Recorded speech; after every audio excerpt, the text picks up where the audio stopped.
অনেক কষ্ট হচ্ছে এখন, কারণ আমাদের পূর্বপুরুষদের মধ্যে এই বুঝ নাই, আমাদের অস্তিত্বের মধ্যে এই বুঝ নাই। ব্যাপারটা এতটাই নতুন এখন, একেবারে ঠিক রাসূলুল্লাহ যেভাবে শুরু করছিলেন ওই রকম ভাবে শুরু করতে হচ্ছে এখন।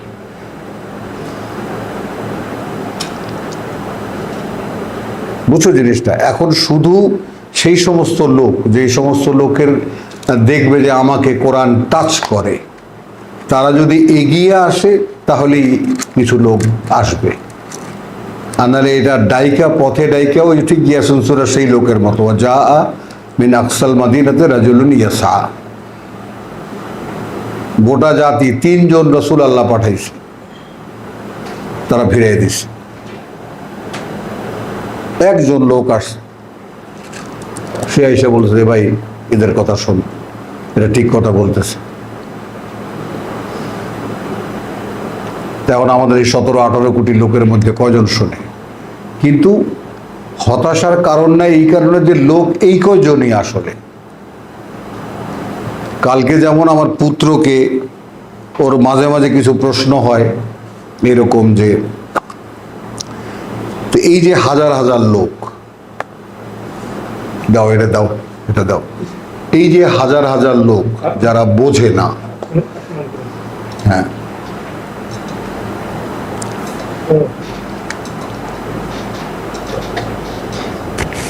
তুমি একটা মাইক্রোফোন আনতে পারো নাই, হ্যাঁ, এখানের এক্সপার্টরা আছে, এটা এখানে ঠিক করতে পারে, একটা কিছু হইতে পারে যাতে সাউন্ডটা আরো ক্লিয়ার হয়। ইফাত আমার এইটা দিয়ে সাউন্ড দিছে, তো মানে কত সুন্দর হয়েছে তার সাউন্ড।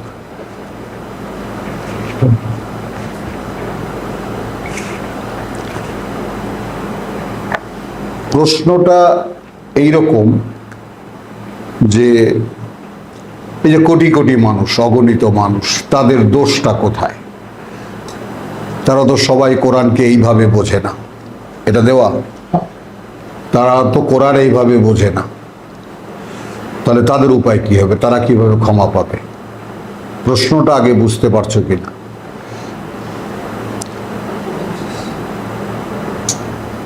প্রশ্নটা বুঝতে পেরেছো কিনা সেটা আগে বল। কোটি কোটি মানুষ, এদের কি হবে? এখন সৃষ্টিকর্তা যে কথাটা প্রথমেই বলে দিয়েছেন, ইযা জাআ নাসরুল্লাহি ওয়াল ফাতহ, সূরা নসর, এটা রাসূল সাল্লাল্লাহু আলাইহি ওয়াসাল্লামের মক্কায় আত্মপ্রকাশের পরে 3য় অথবা 4র্থ বছরে, 3য় অথবা 4র্থ বছরে, এটা অনেকেই আমাদের স্কলারদের মধ্যে অনেকেই এটাকে মাদানী সূরা ধরেন, কিন্তু আসলে এটা মাক্কি সূরাই।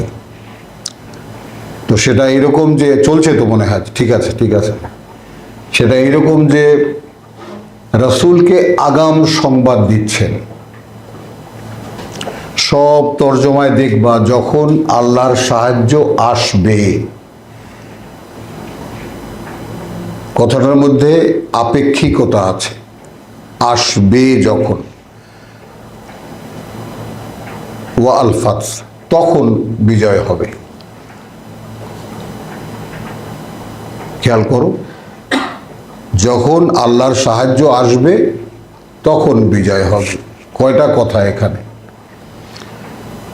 ওয়া রাআইতা আন-নাসা ইয়াদখুলুন, তখন তুমি দেখবা যে মানুষ ঢুকছে এসে, ফি দীনিল্লাহ, আল্লাহর দ্বীনে, আফওয়াজা, ফজ দার ফজ, অর্থাৎ মিছিলে মিছিলে। এই হলো সাধারণ জনগণ। ফাসাব্বিহ বিহামদি রাব্বিকা, এখন তুমি তোমার যে কাজ, রিসালাতের যে কাজ, তুমি বলতে থাকো বলতে থাকো বলতে থাকো, কথা বুঝছো, কৃতজ্ঞতার সাথে তোমার প্রতিপালকের কথা বুঝছো, ওয়াস্তাগফিরহু, এবং তার ক্ষমা প্রার্থনা কর, তার কাছে ক্ষমা প্রার্থনা কর।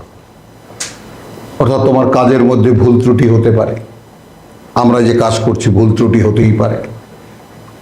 ইন্নাহু কানা তাওয়াবা, নিঃসন্দেহে তিনি অনুতপ্তদের ক্ষমা করেন। এই যে আগাম সংবাদ, এইটা প্রায় 18 বছর, এরপর থেকে নিয়ে মনে করো আরো 9 আর 3 12 বছর পরে সূরা ফাতাহ নাজিল হলো। ইন্না ফাতাহনা লাকা ফাতহাম মুবিনা, আমরা খুলে দিলাম তোমার জন্য এক চিরবিজয়ের পথ। এখন সাহায্য আসছে। তাহলে লিয়ানসুরাকা আল্লাহ নাসরান আজিজ, তৃতীয় আয়াতে সাহায্য করতে আল্লাহর তোমাকে শক্তির সহায়তা। তো ক বছর পরে? 16 বছর পরে। কথাটা বোঝা গেল? তো এখন তুমি দেখবা হাঁসের একটা পাল যাচ্ছে, তার সামনে একটা, ওই হাঁসটা যেদিকে যায় পাল সেদিকে যায়। সমস্ত পশুদের মধ্যে আনুগত্য অর্থাৎ একজনকে অনুসরণ করার একটা চারিত্রিক বৈশিষ্ট্য আছে। আমরাও যেমন একজন ইমাম সাহেবের পিছনে নামাজ পড়ি, আমরা একজনকে নেতা বানাই আমরা। এটা এখন সাকসেসফুলি এটা দেখা যায় রাজনৈতিক ময়দানে। একজন একটা ইস্যু নিয়ে ডাক দিল, হাজারো মানুষ লাফাইয়া পড়ল। এর মধ্যে কজনকে চেনে, ওই নেতা কাউকেই হয়তো চেনে না। তো বিষয়টা এই রকম যে একজন মানুষ যখন আল্লাহর সাহায্য প্রাপ্ত হবে, একজন মানুষ, তখন একটা নমুনা দাঁড়াবে। মানুষ এই নমুনাটাই খোঁজে। এই যে সিনেমার হিরোরা ভেঙে চুরে তছ নছ করে একেবারে সবকিছু করে দেয়, মানুষ গাটের পয়সা দিয়া ওগুলা দেখে, বসে বসে দেখে এবং পরিতৃপ্ত হয়ে চলে আসে, যা এরকম ঠিক আছে। তো মানুষ একজন, একটা হিরো দরকার। এখন সেটা তুমিও হতে পারো, সেও হতে পারে, ও হতে পারে, কিন্তু আল্লাহর কথা হলো কে আগায় আসবা, যে এগিয়ে আসবা সেই পাবা। এবং এইখানে এসে মানুষের ক্ষেত্রে যেটা হয়, যখন শ্রমটা দেখে, কষ্টটা দেখে, তখন আস্তে কেটে পড়ে, এটার দায়িত্বটা নেয় না। যখন এগিয়ে এসে দেখে যে আমার নিজেকে হতে হবে এইরকম, আর নাই। ওই শোনা আর বলার মধ্যে যদি থাকতো তাহলে আছি, হ্যাঁ ভাই কোরআনে কথা শুনবেন, কোরআনে বহু কথা আছে, বলতে পারলে খুব খুশি, ভাই আপনার ব্যাপার, ভাই চেষ্টা করতেছি, পারতেছি না, না, এটা কোরআন নয়। তুমি তোমাকে বদলে দেখাও, মানুষের শুধু দেখলেই হবে, আর কিছু লাগবে না। তখন এই মানুষটা আল্লাহর কথা বলবে, মানুষ মেনে নেবে। এই হলো মূল ব্যাপার। কথা বুঝছো? যেমন আতিউল্লাহ আতিউর রসুল, ইত্তাবিউর রসুল, ইয়া কওমি উবুদুল্লাহ ওয়া আতিউন। একজন লোককে পাঠান আল্লাহ, সে আল্লাহর আদেশ কি করে পালন করতে হয় এটা করে দেখায়, এবং মানুষকে বলে যে ভাই আল্লাহ এইভাবে করতে বলেন, এইভাবে বলতে বলেন, এইভাবে ভাবতে বলেন। মানুষ দেখে, যেই দেখে নিজেকে ঢুকতে হয় এর মধ্যে, আর নাই। এমনি মুখে মুখে ভালো ভালো কথা বলো, শুনি, তার মধ্যে যেটা ভালো লাগে শুনবো, না ভালো লাগলে শুনবো না।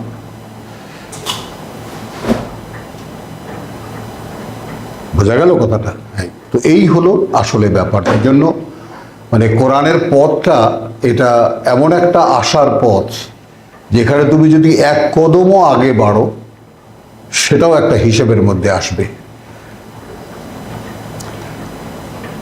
এক কদমও যদি আগে বাড়ো, আর 2-4 কদম 10 কদম এগিয়ে গেলে তো আল্লাহ তাআলা খুশি হয়ে তোমাকে নিয়েই নেবেন। প্রশ্ন হলো থাকা, থাকবে কে? আসা খুব সহজ, থাকা সহজ না।